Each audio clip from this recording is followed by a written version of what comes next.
कर्तुराज्ञया प्राप्यते फलम्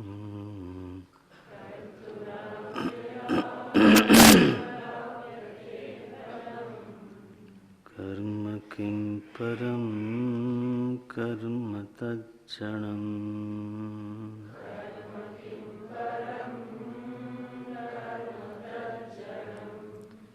कृतिमहो दधौ पतनकारणम्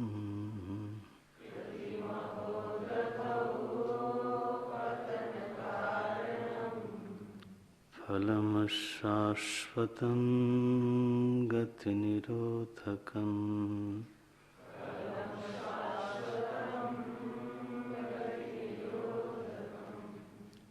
ईश्वरार्पितं नेच्छया कृतम्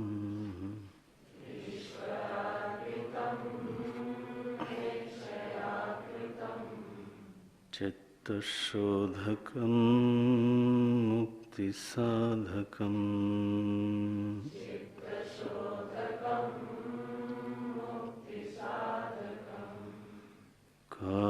कायवाङ्मनः कार्यमुत्तमम्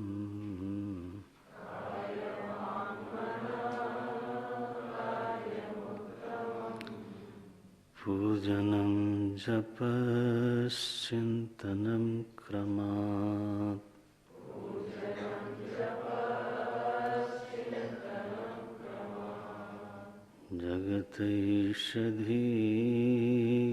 जगतैषधीयुक्तसेवनम्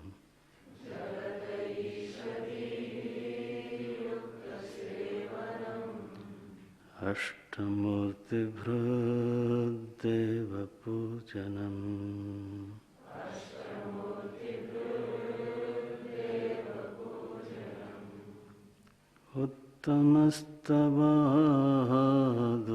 उत्तमस्तवादुच्चमन्दतः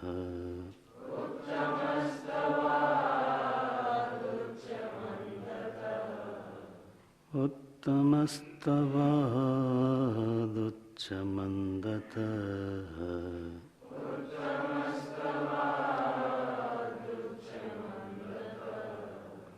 चित्तजं जपध्यानमुत्तमम्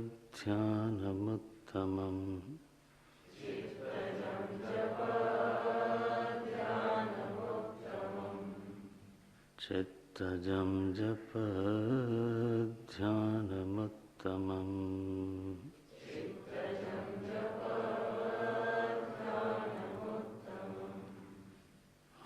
आज्यधारया स्रोतसा समम्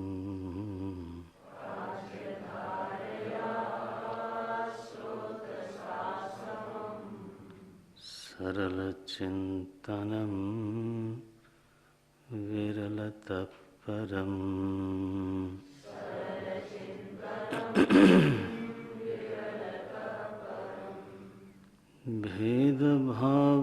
भेदभावनात् सोऽहमित्यसौ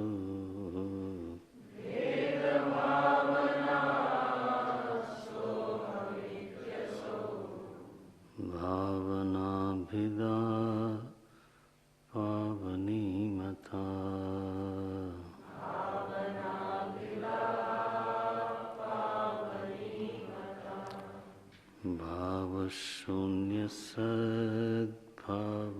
भावशून्यसद्भावसुस्थितिः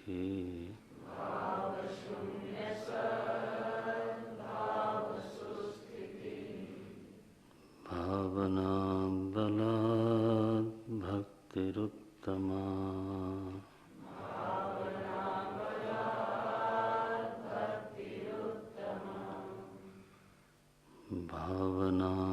भावनाबलाद् भक्तिरुत्तमा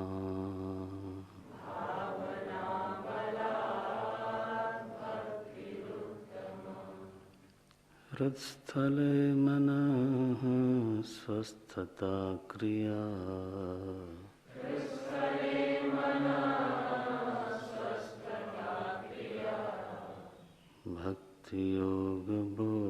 भक्तियोगबोधाश्च निश्चितम्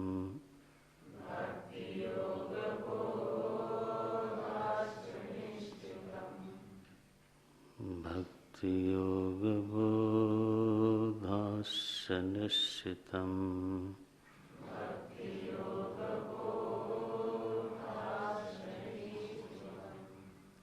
भक्तियोगबोधास्य निश्चितम्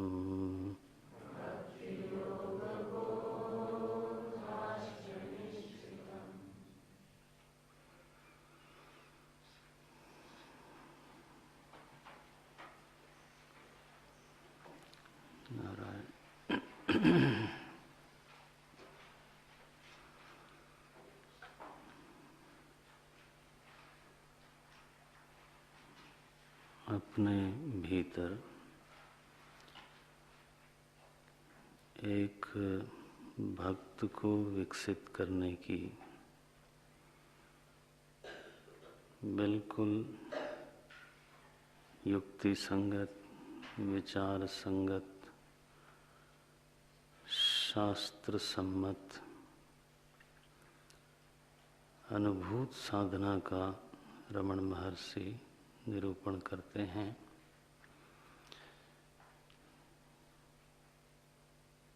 ये तो साधना का निरूपण है, करने की चीज है।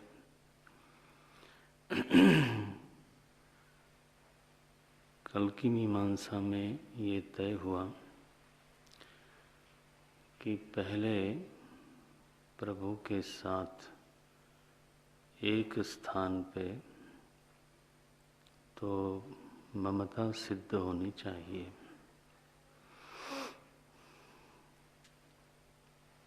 उनके साथ एक तादात्म्य होना चाहिए।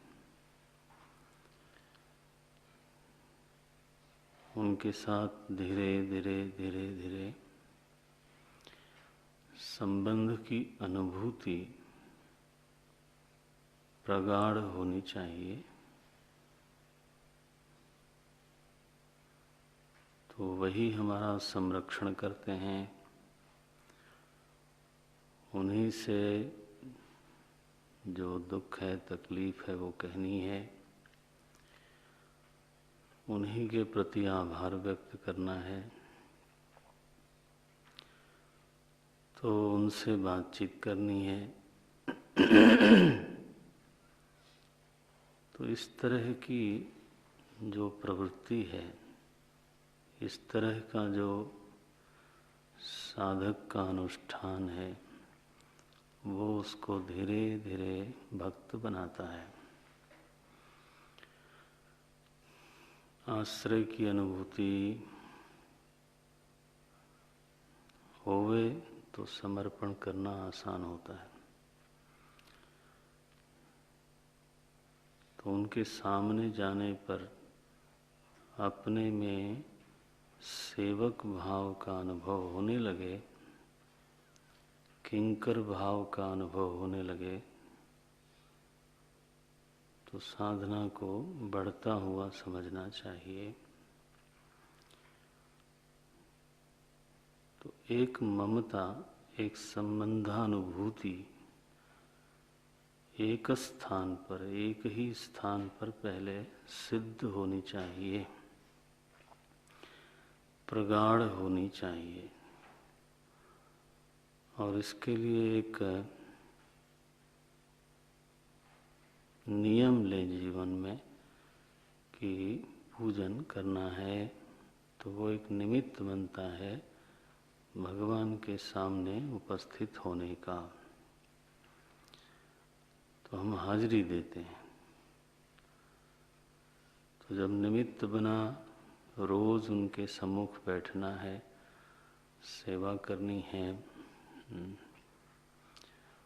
तो जीवन में जो बाहर प्रसंग घटते हैं, उन प्रसंगों को उनके सामने रखने का भी मौका मिलता है।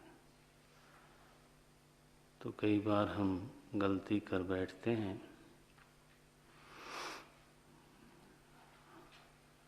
ये तो है, वैसे तो है ये बहानेबाजी। तो कई बार लोग कहते हैं कि परमात्मा तो सर्वत्र है, तो एक जगह क्या पूजा करनी है। अब सर्वत्र हमको महसूस नहीं होता तो कहने से क्या फायदा। दूसरी जगह तो हमको कोई शत्रु, कोई मित्र, कोई अच्छा, कोई बुरा, यही भासता है। किसी को हम अच्छा समझते हैं, किसी को बुरा समझते हैं। परमात्मा की सर्वत्र अनुभूति होने लगे तब तो ठीक है,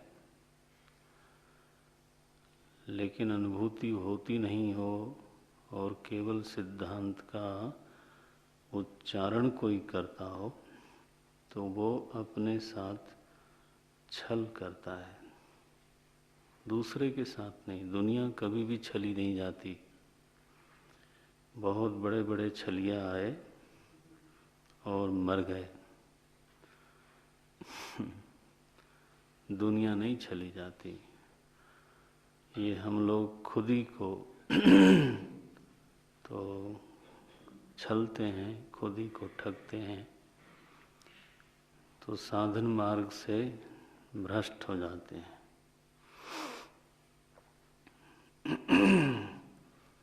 बहुत सारे लोगों ने मूर्ति पूजा का विरोध किया, तो विरोध करके क्या पाया उन्होंने? तो आपस में झगड़ा करते हैं कस के, नकारात्मकता बढ़ गई, संस्था ही खत्म हो गई एक तरह से। जैसे आर्य समाज एक संस्था है,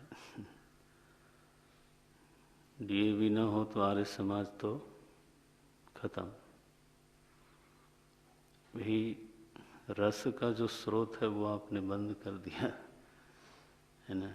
जबरदस्ती सर्वत्र है, कोई दिखता है क्या सर्वत्र? महसूस होने लगे तब तो ठीक है।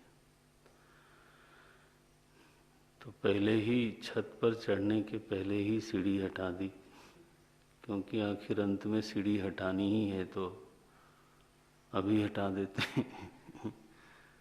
ऐसी गलती हो जाती है, वो नहीं करना चाहिए। पहले एक स्थान पर सेवा पूजा करते हुए प्रभु के साथ संबंध की प्रगाढ़ अनुभूति को विकसित करें और फिर उसी प्रभु का पूरे जगत में प्रभाव है, उसी प्रभु की पूरे जगत में लीला चल रही है। उस प्रभु जो हमारा वाला प्रभु है, उस प्रभु की इच्छा के बिना जगत में कुछ होता नहीं। सब में राम समाया, सब में मेरा प्रभु समाया हुआ है, सब में मेरे ही प्रभु का प्रभाव विद्यमान है। इस अनुभूति को, इस भावना को संभालने का प्रयास करना चाहिए। ये संभलता नहीं है, इतना आसान नहीं है। ये जो भावना है, इसको जो संभाल ले वो संत हो गया। पहले तो सत्संग में इसको सुने समझे, काफ़ी सुना है, बचपन से सुनते रहे। प्रभु सब जगह है, सब में उसका प्रभाव है, लेकिन ऐसा सुनने से ये भावना तो हमारे भीतर गहराती नहीं, संभलती तो है नहीं। ये इसलिए तो साधक को बराबर इस भावना को संभालने का अभ्यास करना चाहिए। कहाँ कहाँ ये भावना संभलती है? जहाँ जहाँ सात्विक दृश्य हो। इसलिए विभूति योग शास्त्रों में बताया गया, भगवान की विभूतियों का वर्णन किया गया। उसका मतलब ये नहीं है कि भगवान केवल हिमालय में है, स्थावराणाम हिमालयोस्मि, है ना। केवल गंगा जी में है और केवल पीपल के वृक्ष में है, तो केवल सूर्य में है और केवल चंद्र में है, ऐसा नहीं। हमारी जो स्थिति है उसको स्वीकार करके तो शास्त्र बोलते हैं कि पहले यहाँ यहाँ महसूस करिए, फिर शायद कांटे में भी आप महसूस करो कि यहाँ भी प्रभु का ही प्रभाव है ना। पहले सज्जन में, गुरु में, विद्वान में, संत में महसूस करिए कि यहाँ तो प्रभु प्रकाशित हो रहे हैं। फिर शायद दुर्जन में भी मालूम पड़ने लग जाए। वो कठिन है। पहले ही दिन अगर दुर्जन में कोई महसूस करना चाहे तो छुट्टी हो गई। वो पहले ही ठोकर गलत हो गई। इसलिए देखो, जो साधना होती है वो साधक की स्थिति को ध्यान में रख के होती है ना। तो मुझे दुर्जन में परमात्मा भासता हुआ नहीं लगता, ये मेरी स्थिति है, मैं चाहूं भी तो नहीं कर सकता। तो बोले सज्जन में करो, अपने सद्गुरु में करो, वहाँ तो आपको सात्विकता दिखती है, वहाँ तो प्रभु के प्रेम का, प्रभु के सौहार्द का, प्रभु के औदार्य का दर्शन होता है, प्रभु की क्षमा का दर्शन होता है। आखिर ये सब चीजें कहाँ से आई? मालिक की हैं वो तो जहाँ अनुभव में आता है, आ सकता है, वहाँ से क्यों चूकते हो भाई? वहाँ भी नहीं करना, यहाँ भी नहीं करना, वो तो फिर साधना नहीं बनी। धीरे धीरे धीरे धीरे समय लगता है इन चीजों में।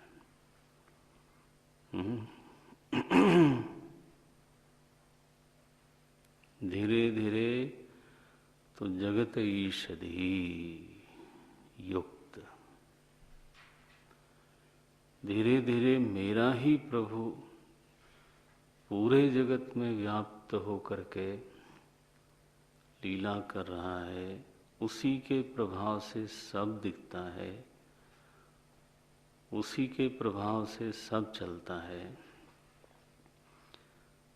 इतना ही नहीं बल्कि समूचा का समूचा दृश्य प्रपंच के रूप में मेरे प्रभु ही भास रहे हैं। मेरे प्रभु, उन्हीं का नजारा है ये। जगत नाम की कोई चीज है नहीं।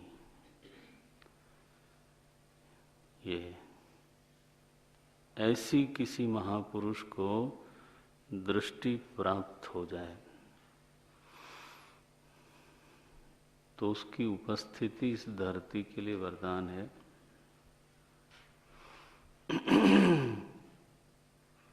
सातम सम मोहिमय जग देखा, तो भक्ति की 7वीं सोपान है। 9 सोपान में से बस आप समझो आखिरी वाली स्थितियां हैं ये। सातम सम मोहिमय जग देखा, ये किसी को नजर मिल जाए, किसी को दृष्टि मिल जाए, ऐसी संभल जाए,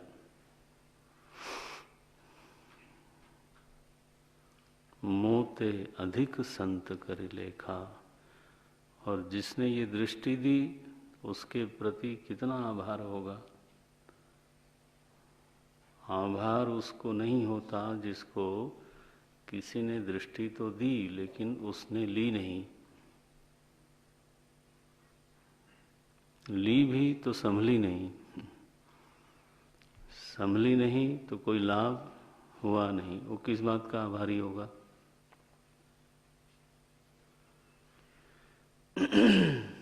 वो शिष्य आभारी नहीं होते जिनको कुछ प्राप्त नहीं हुआ।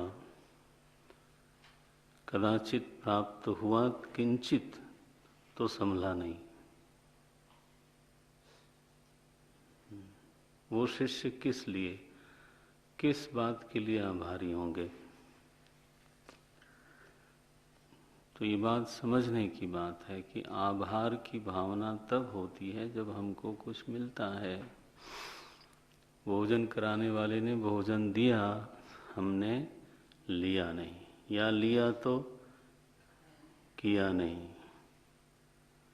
अब क्षुधा निवृत्ति नहीं हुई, तृप्ति हुई नहीं, पुष्टि हुई नहीं, तो भोजन कराने वाले के प्रति आभार क्या? एक मर्यादा का केवल पालन होता रहता है कि भाई मर्यादा है, पिता को तो आदर से बात करनी चाहिए, वैसे ही हाँ गुरु से भी आदर से बात करनी चाहिए, बस हो गया। जिसको मिला है वो आभारी हुए बिना रह नहीं सकता।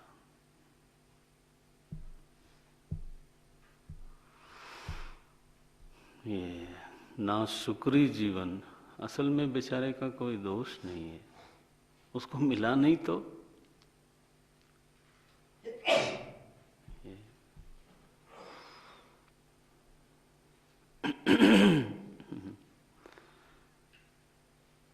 मोते अधिक संत कर लेखा। जिसको ये दृष्टि प्राप्त हो गई तो वो प्रभु से भी ज्यादा उस देने वाले संत के प्रति भाव रखता है। क्या लिखते हैं? मोते अधिक, माने प्रभु से ज्यादा। ये क्योंकि वो नहीं, प्रभु तो विद्यमान थे। सब घट बासी राम है, वो ठीक है, लेकिन बलिहारी उस घट की जिन घट भयो प्रकाश। ग्रंथ साहब में आया, सारे घटों में प्रभु विद्यमान है, वो ठीक है, उससे क्या फर्क पड़ गया?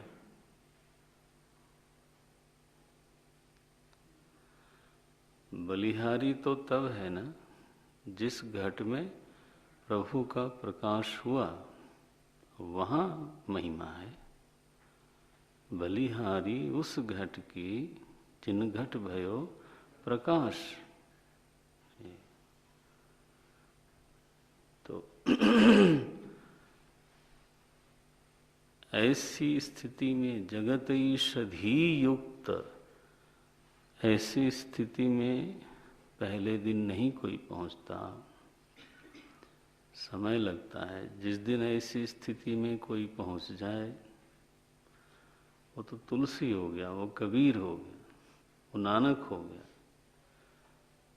तुलसी बोलते हैं 80 वर्ष की आयु में सिया राम मैं, हाँ ध्यान रखना, सिया राम उनके इष्ट थे, ईश्वर में नहीं, उससे नहीं काम चलता उनका। क्या? सिया राम में सब जग जानी। कितनी बड़ी स्थिति है। जब सबको सिया राम जानते हैं तो क्रिया क्या होगी? करूं प्रणाम, और क्या झगड़ा होगा? जब अपने प्रभु के रूप में सबको आदमी देखने लगा तो भाई सेवनम ही होगा, और क्या होगा? वो कहने की जरूरत भी क्या है? ये तो हम लोग जो जिस भूमि पर बैठा है दुनिया वैसे दिखती है। लोग कट थ्रोट कंपटीशन देखते हैं, कट थ्रोट, गला काटू संघर्ष। अब दुनिया ऐसा दिखती हो तो प्रणाम करोगे कि तुम भी तलवार संभालोगे? स्वाभाविक है किसी ने कहा दुनिया क्या जीवन संघर्ष का दूसरा नाम है। करो संघर्ष। जिसकी जैसी नजर, जिसकी जैसी दृष्टि, वैसा उसका व्यवहार होगा। तो यहाँ जो पंक्ति लिखी गई है ना, वो शिखर की पंक्ति है। उसको कैसे छूना है, उस शिखर पर हमारा चित्त आरोहण कर सके, उसकी कोई प्रक्रिया समझनी चाहिए। आरंभ करें विग्रह पूजा से, शास्त्र निर्दिष्ट विग्रह प्रतीक की पूजा से सेवा करें। रोज घर में सेवा करें। 9वें अध्याय में गीता जी में जब हम पढ़ाएंगे तब और विस्तार होगा, लेकिन ये थोड़ा चीज को ज्यादा साफ कर दिया प्रभु ने। मेरे ख्याल से 26वां 27वां श्लोक है 9वें अध्याय का। पहले कहा पत्रम पुष्पम, पत्रम पुष्पम फलम तोयम यो में भक्त्या प्रयच्छति। ये क्या है? ये मूर्ति में प्रभु की पूजा है। उसको कुछ सहारा मिल गया। कौन सा श्लोक है? 26वां। सहारा मिल गया सेवा करने का, भगवान से जुड़ने का, उनके साथ उनकी सेवा करने का एक सहारा मिल गया। और कितनी सरल पूजा है। बोले पत्रम चढ़ाओ, पुष्पम फलम, और कुछ नहीं तो पानी चढ़ाओ।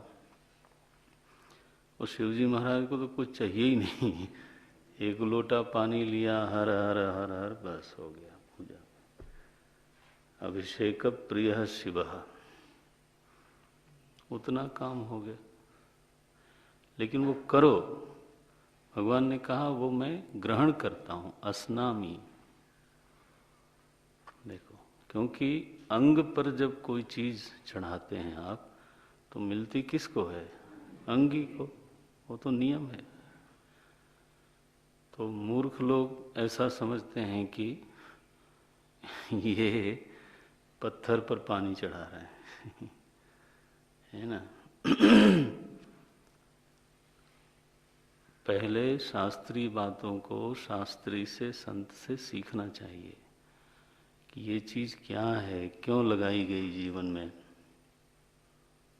जब पूरी दुनिया उसका अंग है तो जी, तो पत्रम पुष्पम। एक बार वो आराधना गहराने लग गई, संबंध बढ़ा, तो भगवान ये नहीं कहते कि फिर केवल पूजा फूल चढ़ाना है। 27वां श्लोक क्या है? यद करोषि यदस्नासी यज्जुहोषि। देखो कैसा बढ़िया है। पहले कहा पूजा, बाद में कहा हर क्रिया तुम्हारी पूजा होनी चाहिए। यद करोषि यदस्नासी यज्जुहोषि ददासि यत् यत् तपस्यसि कौन्तेय तत्कुरुष्व मद अर्पणम। केवल पत्र अर्पणम, पुष्प अर्पणम नहीं। देखा फर्क? देखा? ये हमारी प्यारी प्यारी गीता जी हैं। ये ऐसी स्थिति है उनकी, उनको ध्यान से देखना चाहिए। माता है ना वो। तो यहाँ तो बिल्कुल सिद्धांत, शिखर का सिद्धांत बताया गया। किम नाम पूजनम, पूजन किसको बोलते हैं? बोले जगतः सेवनम पूजनम। कथम सेवनम? ईषधि युक्त सेवनम। ये अष्टमूर्ति भृत देव पूजनम। लेकिन आप साधक लोग हो, आप कोई प्रोफेसर बनने के लिए नहीं आए, कोई लेक्चरर और कोई क्या बोलते हैं कथाकार, कोई क्या बोलते हैं प्रचारक ये बनने के लिए नहीं। ये बन के करेंगे क्या? बड़े बड़े राजा आए चले गए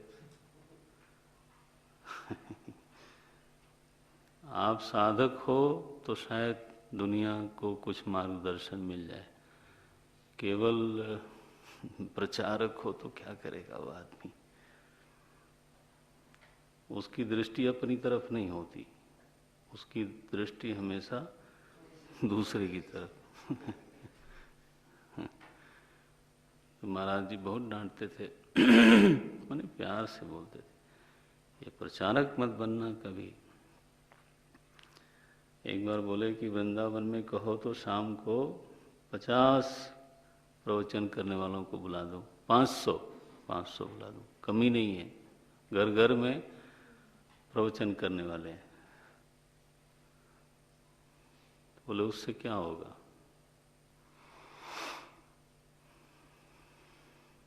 संत बनने में कठिनाई होती है ना वो खोजने पे मिलते नहीं। कोई वेदांत सम्मेलन कराओ, देखो अर्जियां आने लग जाती। हम सब जानते हैं साधु बने कितना 25-30 साल हो गया, 25 वर्ष। अर्जियां आती हैं प्रवचन करने वालों को, हमें भी बुला लीजिएगा एक क्या है, उससे क्या होता है?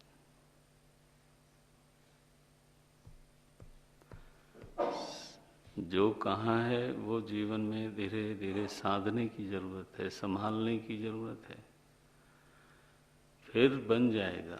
फिर वही फलश्रुति घटित होगी जो शास्त्रों में कही गई है। नंदति नंदति नंदत्येव ये सुखी मीन जह नीर अगाधा, जिमी हरि शरण नए को बाधा। ये भक्त की निश्चिंतता है। अगाध जल में जिस तरह से मछली विहार करती है, उसको जल सूख जाने का भय नहीं होता है ना, वैसे प्रभु की शरण में रहने वाले को कभी ये भय नहीं होता। ये फलश्रुति है, ये घटता है भाई अनुभव करके देख लेना, आज नहीं तो कल घट ही जाएगा, प्रभु करे।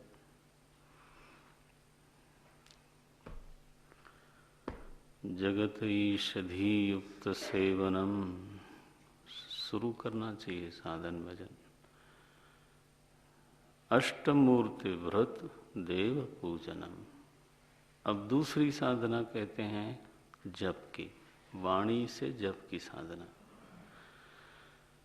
जप प्रथम गण की धातु है, ये परस्मै पद धातु है, सकर्मक है। जप शब्द का अर्थ है महर्षि पाणिनि ने अर्थ किया है व्यक्तायाम वाची मानसे च, ऐसा अर्थ किया।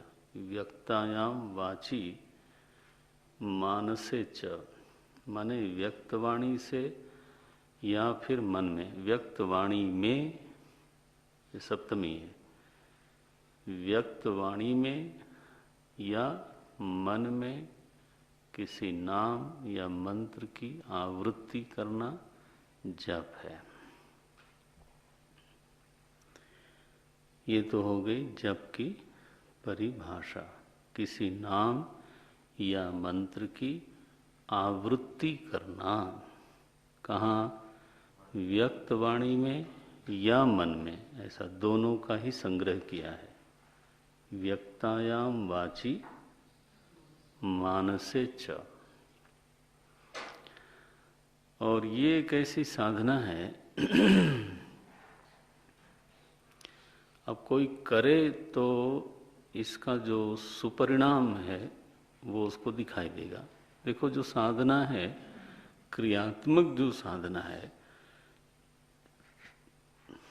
उसमें जो श्रद्धा बढ़ती है वो करने से बढ़ती है, क्योंकि फल तभी निकलता है, समझने से फल इसका निकलता नहीं। ये समझना चाहिए। मैंने बोला था बीच में कि एक तो समझ साधना है, दूसरा क्रियात्मक साधना है। तो क्रियात्मक जो साधना है, जैसे कोई रास्ते पे आप चलते हो तो चलने पर ही ये होगा कि अच्छा इतना तो रास्ता तय हो गया। दूसरा, रास्ते का एक स्वभाव है, चाहे जितनी मर्जी उसको नक्शे पे देख लो, लेकिन जब आप चलते हो तो आगे का रास्ता दिखने लगता है। हम जहाँ पर खड़े हैं वहाँ से पूरे रास्ते को एक साथ कभी नहीं देख सकते, चाहे जितनी लंबी हाईवे बनी हो।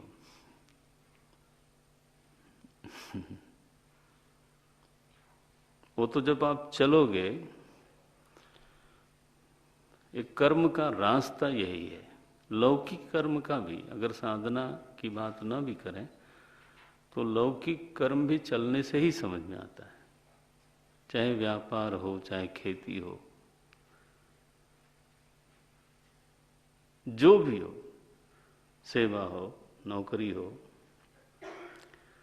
जब आदमी जाता है अंदर, तब फिर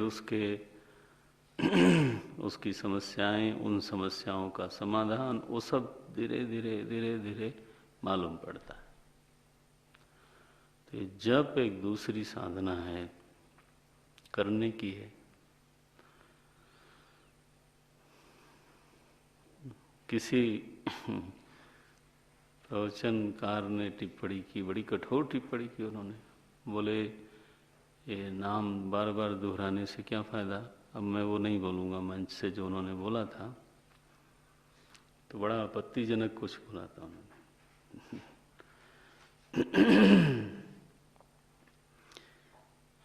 दुनिया भर के हर धर्म के संतों ने इस साधना की महिमा को स्वीकार किया है। ये एकमात्र ऐसी साधना, मेरी समझ में एकमात्र ऐसी साधना है जिस पर पूरे विश्व के सभी धर्मों की सहमति है। हिंदू धर्म, सनातन धर्म में जप का विधान है, बहुत महिमा है। तो आर्य समाज में जप का विधान है,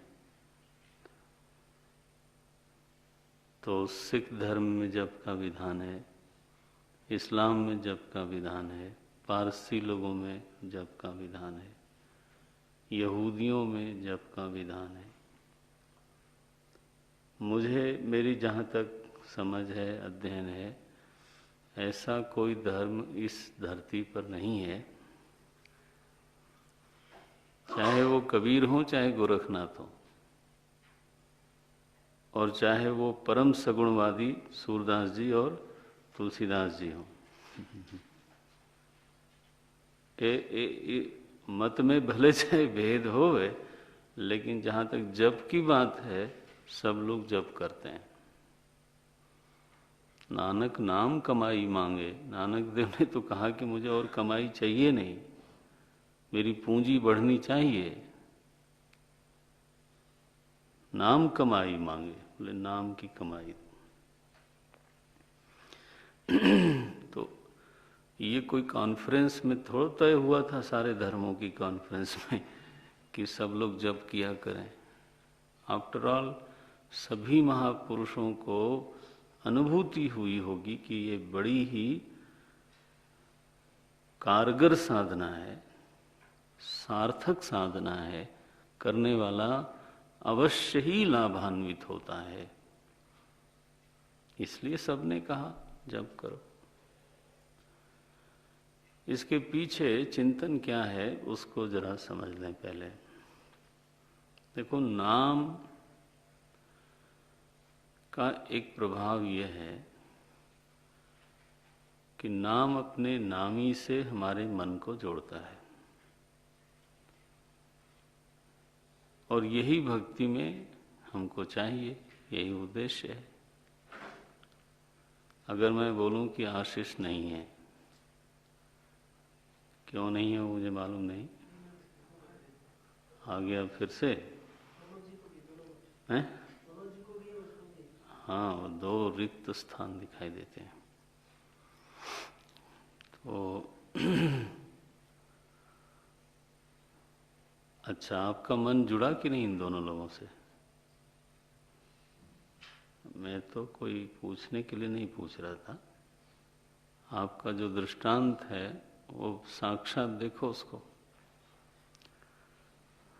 आपका मन इस नाम के उच्चारण के साथ ही, हाँ, नामी से जुड़ा। हजारों दृश्य हमारे सामने हों तो भी नाम भगवान की ये महिमा है। भगवान बोलते हैं हम लोग, नाम भगवान है। संत समाज में तो ऐसा बोलते हैं कि पहले नाम भगवान आते हैं फिर भगवान आते हैं।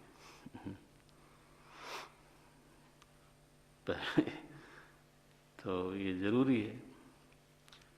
तो नाम अपने नामी से हमारे मन को जोड़ देता है। हजारों दृश्यों से हमारे मन को हटा करके तो अपने नामी की ओर उन्मुख करता है। नाम का अपना एक स्वभाव है। कमल, कमल कहा तो अब बोलो, आपका मन आया कि नहीं आया? देखो, पीला गुलाब, देखो, तो ये केवल नाम है क्या? ये मन से उस गुलाब का संबंध हो गया क्षण मात्र में। उच्चारण मात्र से ये चमत्कार होता है। इस संबंध को और इस चमत्कार को दुनिया के सारे संतों ने अनुभव किया। तब उन्होंने कहा, देखो साधक, आगे बढ़ना हो तो जप करो। जप से क्या होगा? बोले तुम्हारा चित्त प्रभु की ओर उन्मुख रहेगा। ये शुद्ध बुद्ध क्या चीज है? दिल की बात करो भाई, किताबी बात करने से क्या होगा? ये शुद्ध कहने से कुछ मजा ही नहीं आता।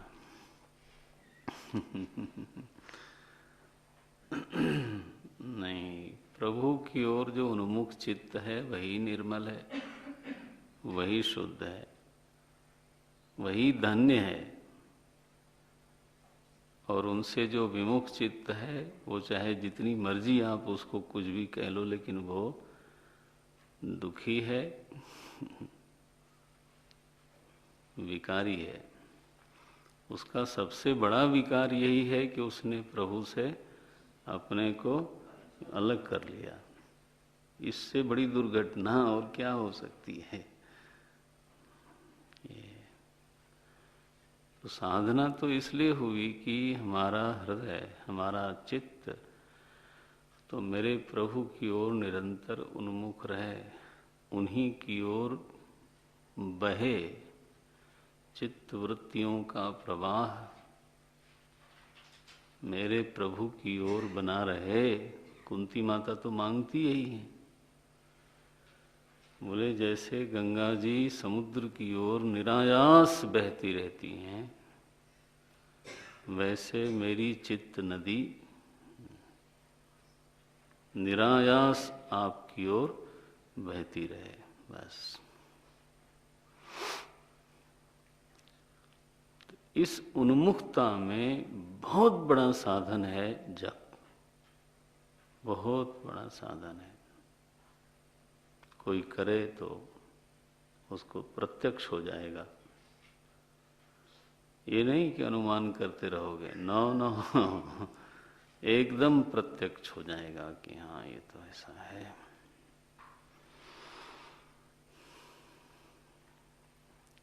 ध्यान रखना, ये विमुखता सबसे बड़ा पाप है। हनुमान जी ने तो कहा विपत्ति है। कहा हनुमंत विपत्ति प्रभु सोई, जब तब सुमिरन भजन न होई। बस ये समझ लो आप।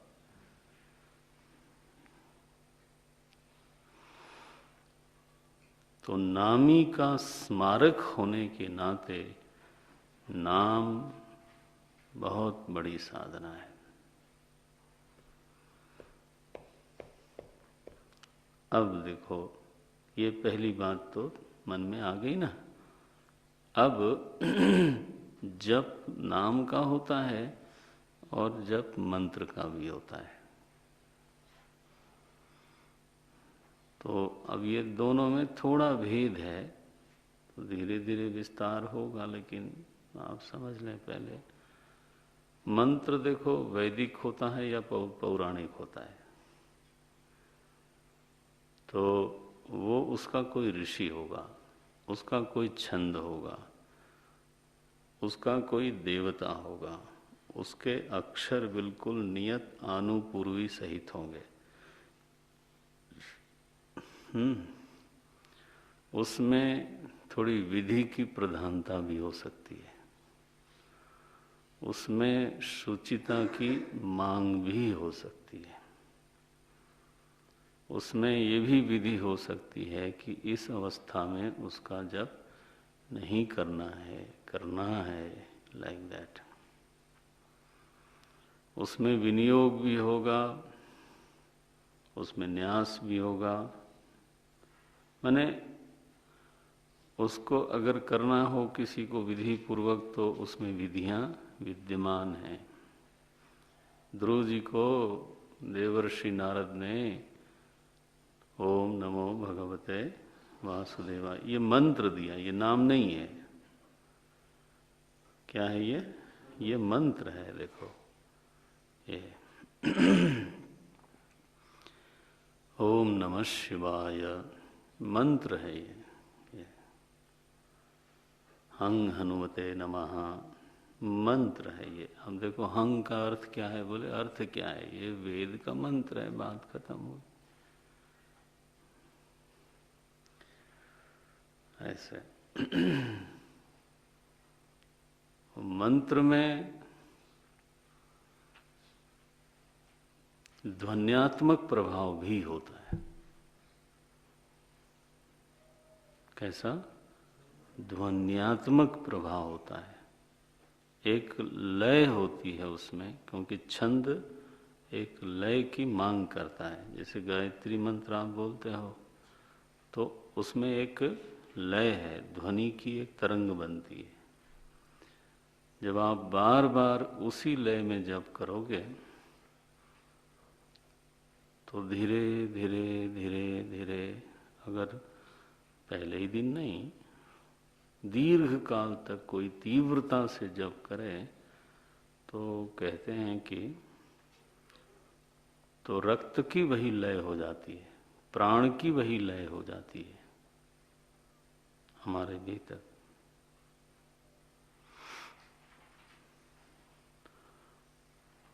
उस लय का फिर हमारे व्यक्तित्व पर एक विलक्षण प्रभाव पड़ता है।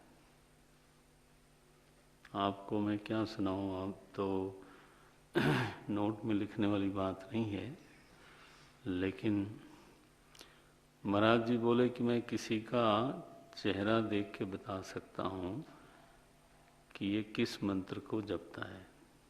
देखो, कारण कि अगर तो जपता है तो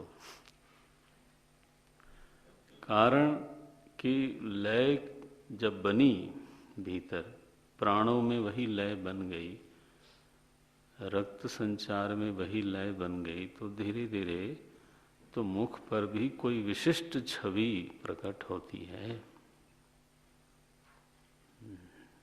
वो जानने पहचानने वाले जान लेते हैं। और जो बिल्कुल घासलेटी है, कुछ नहीं जपता महाराज, बस ऐसे ही जीवन बेकार किए जा रहा है, साधन भजन कुछ नहीं, आगे बुढ़ापा इंतजार कर रहा है, कोई लोग तो दरवाजे में घुस भी गए।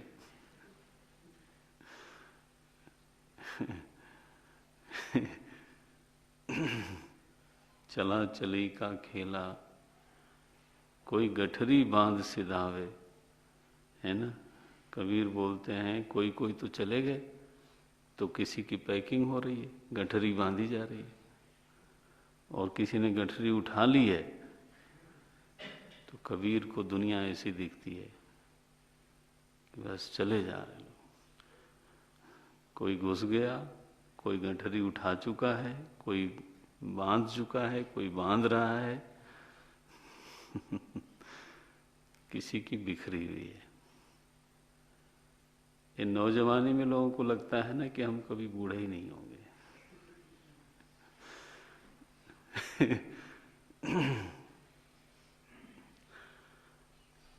कई बार ऐसा भी दिखता है कि नौजवान कहने लायक कितने लोग हैं,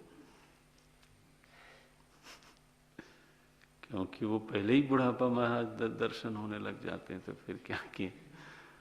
एनीवे, नहीं, जिसने साधना की हो, पहचानने वाले लोग उसको पहचानते हैं। सो मंत्र का इतना बड़ा प्रभाव है, ध्वनियात्मक प्रभाव है। दूसरा, देखो महाराज, सिद्धियां हो जाती हैं मंत्र से। मंत्र सिद्ध हो जाए तो ऐसे ही चमत्कार को आप लोग मिथ्या न समझना, पाखंड न समझना। अब कोई न करे तो क्या होगा, कुछ नहीं होगा, लेकिन अगर कोई करता हो तो जीवन में बहुत सारी चीजें सिद्ध होती हैं। ये जो हम लोग वेश पहनते हैं ना और दुनिया के लोग प्रणाम करते हैं, वो हमारी कमाई की वजह से नहीं प्रणाम करते। जो हमारे पूर्वज लोगों ने मेहनत करी है, समाज ने उनका प्रभाव देखा है, तो गैरिक वेशधारियों का प्रभाव समाज ने देखा, तो वो उनके निमित्त से हम लोगों को भी आदर दे देते हैं। उनके निमित्त से उनकी कमाई है ना, तो हम लोगों को मिलती है। ये होता है भाई। और आज अगर हम लोग गड़बड़ कमाई करें तो फिर आप लोगों की जब बारी आएगी ना, तो आप लोगों को वो मिलने वाला है। फिर उल्टा बोले, ये देखो साधु जा रहा है। ऐसे भी मिलते हैं, बड़ा मजा आता है।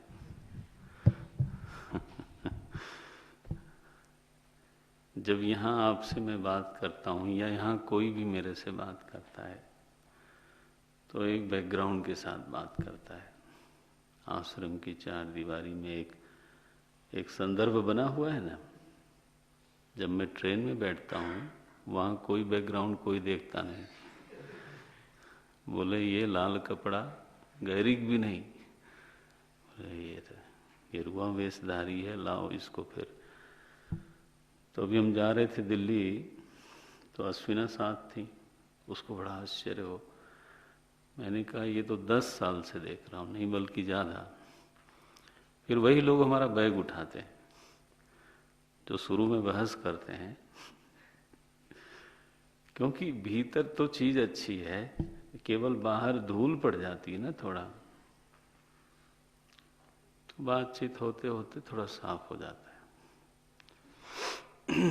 ये हमारे डरपोक ब्रह्मचारी जैसे ही आश्रम के बाहर निकलते हैं, अपना पैजामा पहन लेते हैं।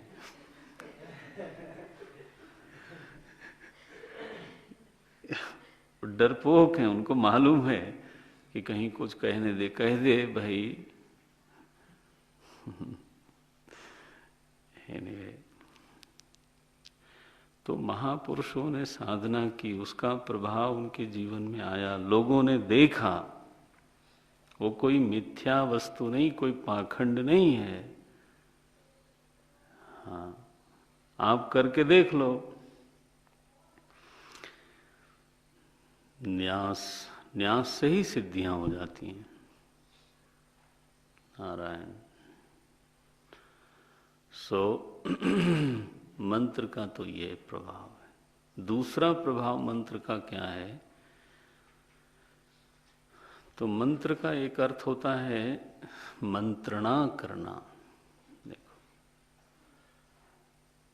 महर्षि पाणिनि ने मंत्र धातु है, मंत्र स्वयं एक धातु है, उसका अर्थ लिखा गुप्त परिभाषणे। मंत्र का अर्थ लिखा गुप्त परिभाषणे, माने गोपनीय रूप से सलाह देना। जब हम कहते हैं ये हमारे मंत्री हैं, माने वो क्या करते हैं? जप करते हैं मेरे लिए। आप समझते हो ना, मंत्र शब्द से ही मंत्री बना। क्या अर्थ हुआ उसका?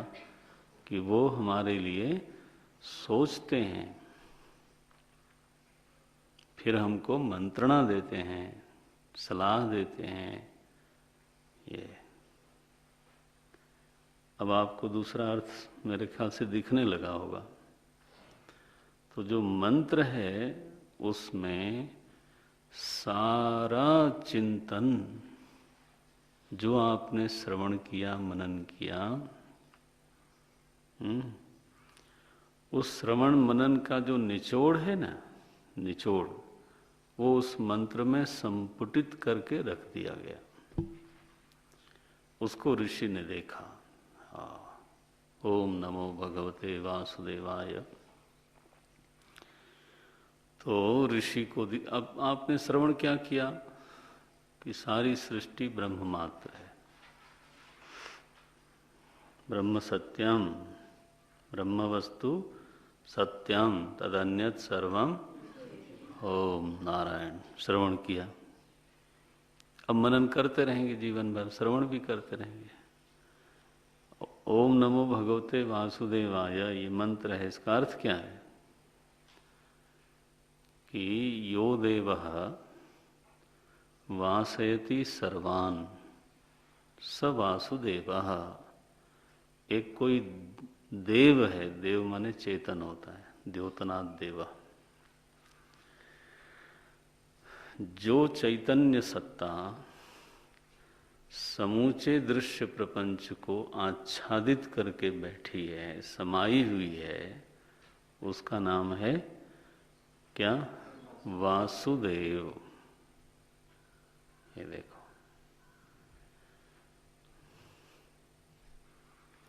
वो सत्ता कैसी है? बोले वो भगवान है, उसमें भग है। उस सत्ता को मैं देख रहा हूं और मैं निरंतर उसको नमस्कार करता हूं। ओम नमो भगवते वासुदेवाय। देखो, गीता जी में कहा स महात्मा सुदुर्लभ वासुदेव सर्वम इति स महात्मा सुदुर्लभ। तो एक अवतारी अर्थ होता है वसुदेवस्य अपत्यम पुमान इति वासुदेव। वसुदेव के जो पुत्र हुए अवतार रूप में, वो श्री कृष्ण प्रभु वासुदेव कहलाते हैं। लेकिन व्युत्पत्ति अर्थ बिल्कुल विलक्षण है। साधक अपने प्रज्ञा चक्षु से देखता है कि सारे दृश्य में मेरा प्रभु समाया हुआ है, मैं उसको नमस्कार करता हूँ। अब जो श्रवण किया, जो मनन किया, अब उसको एक मंत्र में उसने पकड़ लिया। बुढ़ापे में मनन भूल गया, श्लोक भूल गए, होता है।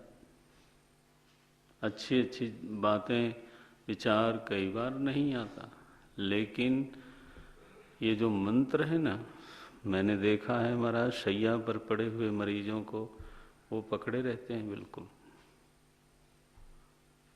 आखिरी समय तक। सरल चीज है ना, छोटी चीज है, लेकिन अर्थ उसमें सब है।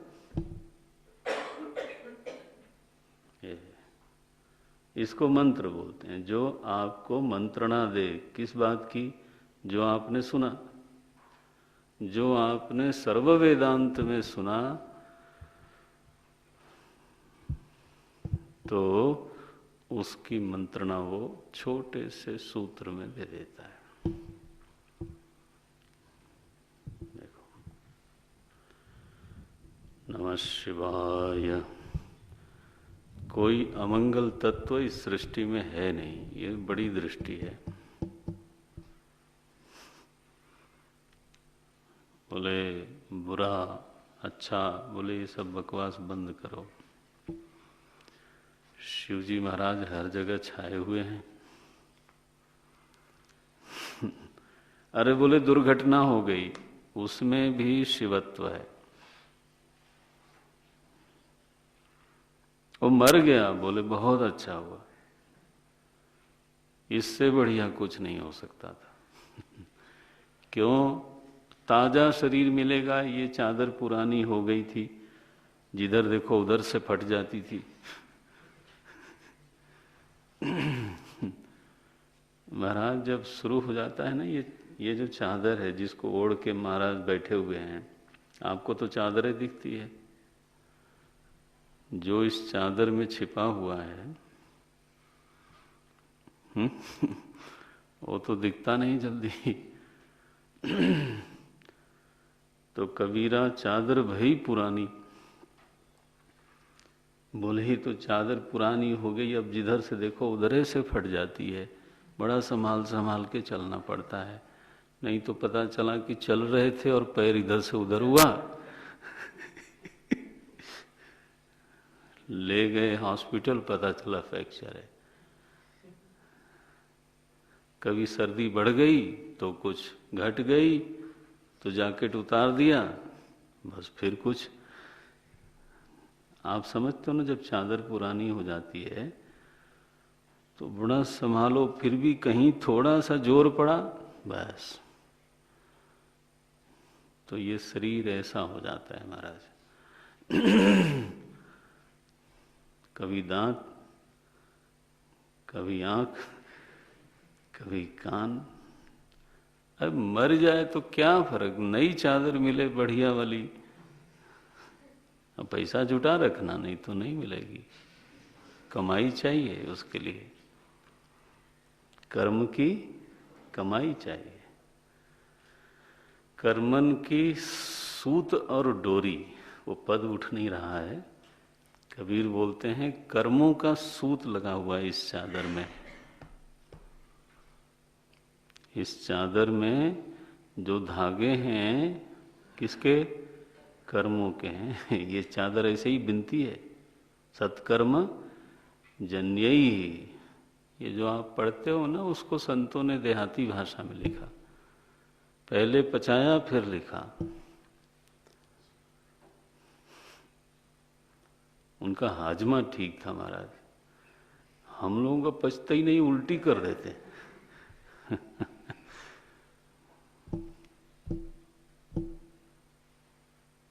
शिव ही है हर जगह, हर चीज में, हर घटना में, हर भाव में। तदन्यत सर्वम मिथ्येति। अब बोलो शिवाय, ओम नमः शिवाय। ये तो क्या हो गया? सूत्र हो गया ना। ये मंत्रणा देता है, साधक को सावधान रखता है। तुम अशिव देखते हो, मूर्ख हो।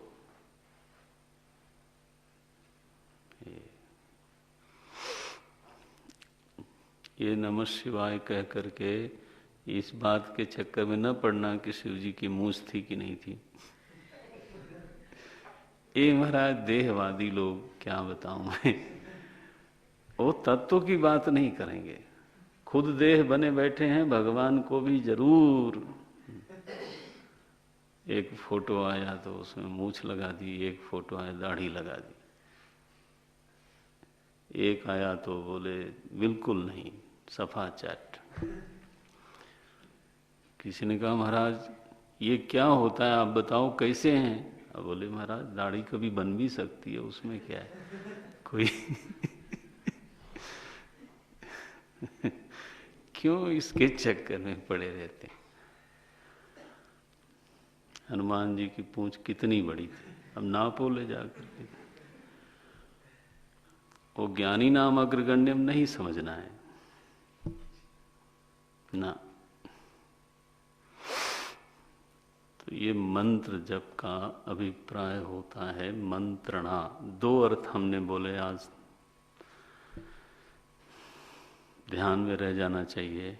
एक तो उसका ध्वन्यात्मक प्रभाव पड़ता है, विधि की उसमें प्रधानता होती है, उसका एक ऋषि है, छंद है, देव है ना, उसकी एक न्यास विधि है। ये दूसरा नाम जप होता है। नाम जप में विधि नहीं, छंद नहीं, कोई ऋषि नहीं देखा जाए तो। वो तो गोस्वामी जी ने कहा, भाव कुभाव अनख आलसहूँ, नाम जपत मंगल दिशि दसहूँ। अब देखो कितनी छूट कर दी। विधि की बात छोड़ो, बोले भाव कुभाव, भाव हो चाहे कुभाव हो, जैसे रावण ने कुभाव से कहा। अनख आलस हो, कभी आलस्य में, कभी व्यंगात्मक भाषा में अनखा के बोलना। नाम जपत मंगल दिशि दसो। ये राम राम कही जे जमुहाही, तिन्हि न पाप सिंधु समूहाही। तो उनको पाप जो है लगता नहीं, राम राम कह के जो जमाई ले, लेकिन साइलेंसर लगा के करना। ये नहीं कि प्रवचन में बैठे हों और आ गई जमाई बस। अब ये देखो हमारे तरफ ये ना, बचपन से लोग पढ़ते हैं तो कई बार सभा में जोर से बोलते हैं, हाथ भी उठाएंगे और राम राम बोलेंगे, सभा का मामला ही बिगड़ जाता है। वो नहीं, प्रवचन को छोड़ के बाहर जब राम राम करना हो तो नाम जप, देखो अपने प्रभु का, अपने इष्ट का नाम लेकर के जप करना, वो भी एक जप का बड़ा सशक्त तरीका है।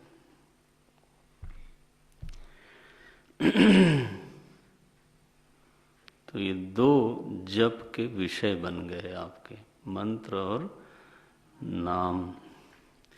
अब इसमें विस्तार बहुत है, दीक्षित हो अदीक्षित हो, भरसक दीक्षित हो तो ज़्यादा बेहतर है ना। मंत्र फिर नाम लेते हैं, मंत्र लेते हैं, देखो उसका अपना प्रभाव है। मैं उस पर नहीं जाता, विस्तार से आगे बढ़ता हूँ। इस साधन का जब क्षेत्र आता है तो इसमें भी बड़ा विस्तार है। फिर बोलते हैं कि ये जप जो है ना, वो वाणी की साधना है, और वाणी की साधना में स्तवन जो है वो आरंभ बिंदु है। क्या लिखते हैं? उत्तम स्तवात। स्तवात, स्तवात माने स्तवन, स्तवन माने स्तुति। हाँ, जब हम श्लोक का पाठ करते हैं, भजन गाते हैं, तो वो क्या है? वो प्रभु का स्तवन है। स्तवन है, नाम नहीं। ध्यान से, स्तवन है, स्तुति है। वो बहुत अच्छी चीज है, उससे मन जरा पिघल जाता है, मन में भाव का संचार हो जाता है। जब आप बोलते हो हरि तुम बहुत अनुग्रह कीन हो, तो थोड़ा भाव बना ना। साधन धाम विबुध दुर्लभ तनु, मोहि कृपा करे दीनो। मन को जरा कोमल बनाने के लिए, पिघलाने के लिए, भाव से भावित करने के लिए ये स्तवन बहुत अच्छी चीज है।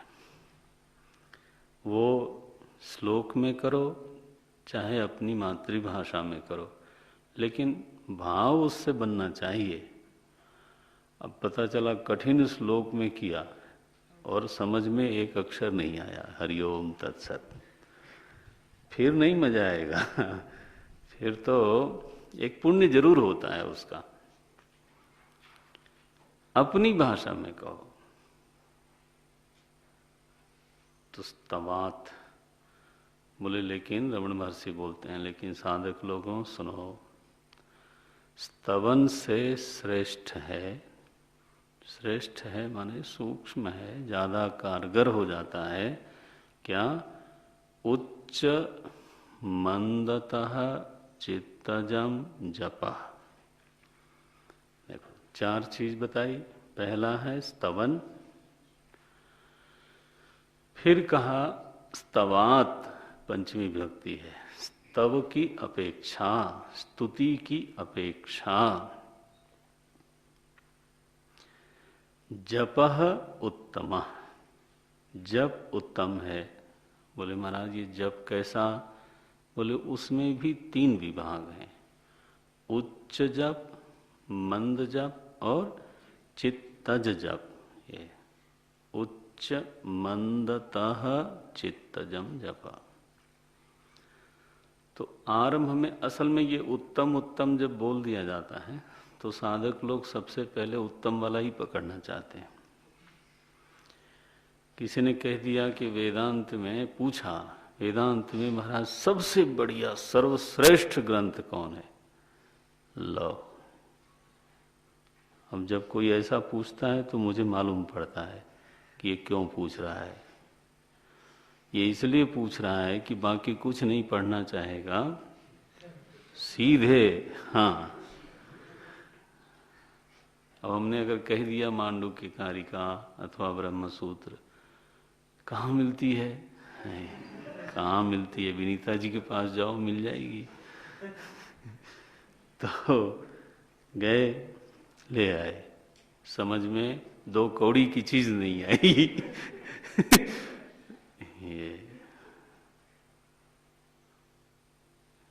ये उत्तम कहने से एक गलती ये हो जाती है, क्या करें? अरे भाई, जब कभी मन ऐसा हो तो कई बार स्तवन ही बहुत लाभकारी होता है। ऐसा नहीं कि और रमण महर्षि ने तो उसको कहा था उत्तम। तो तू यार अपनी स्थिति देख, रमण महर्षि ने तो जगत ईषधि युक्त भी कहा था। साधन भजन करने के लिए जरा अपनी ओर भी देख लिया करो। इस स्तवन में बहुत आनंद आता है, मन पिघल जाता है, प्रभु की ओर उन्मुख हो जाता है मन।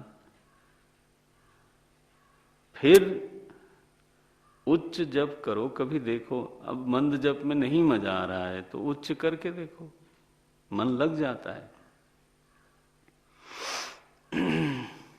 अनुभव करके देखो आप, अनुभव सिद्ध है ये। मंद जप में यदि एकाग्रता कम हो रही है, उच्च जप में एकाग्रता बढ़ जाती है। आपको ये सब चीजें दी गई, आप अपनी स्थिति के अनुसार उसको उपयोग करो। Every day is not the Sunday. तो रोज मन स्थिति एक जैसी होती नहीं, जिस दिन जैसी हो वैसी करना चाहिए।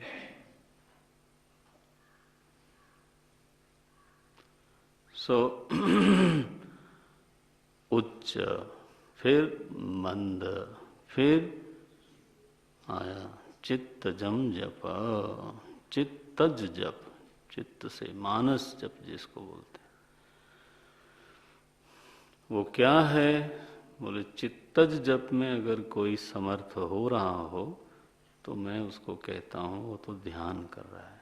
चित्तजम जपः ध्यानम उत्तमम, वो तो उत्तम कोटि का ध्यान है।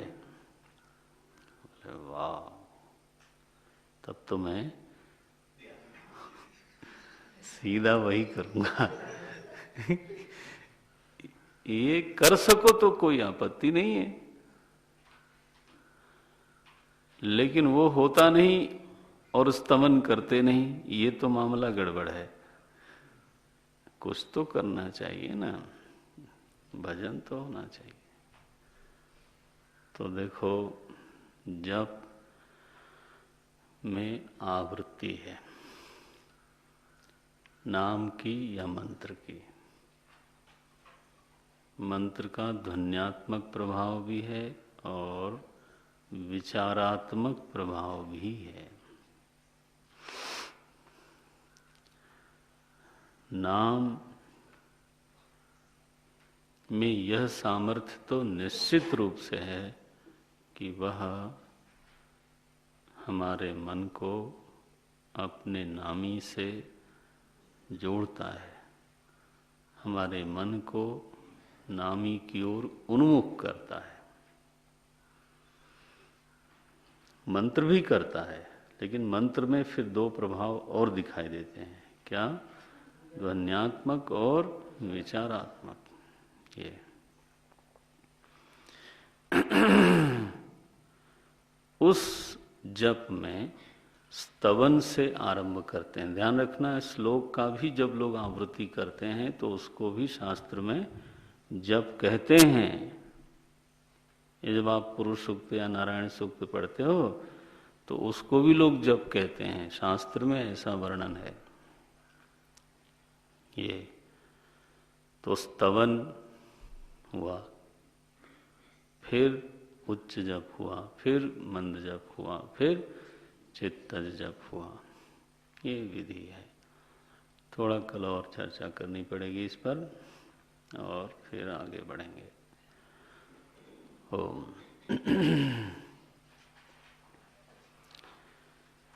ओम पूर्णमदः पूर्णमिदं पूर्णात् पूर्णमुदच्यते पूर्णस्य पूर्णमादाय पूर्णमेवावशिष्यते। ओम शांति शांति शांति। हरि ओम श्री गुरुभ्यो नमः। हरि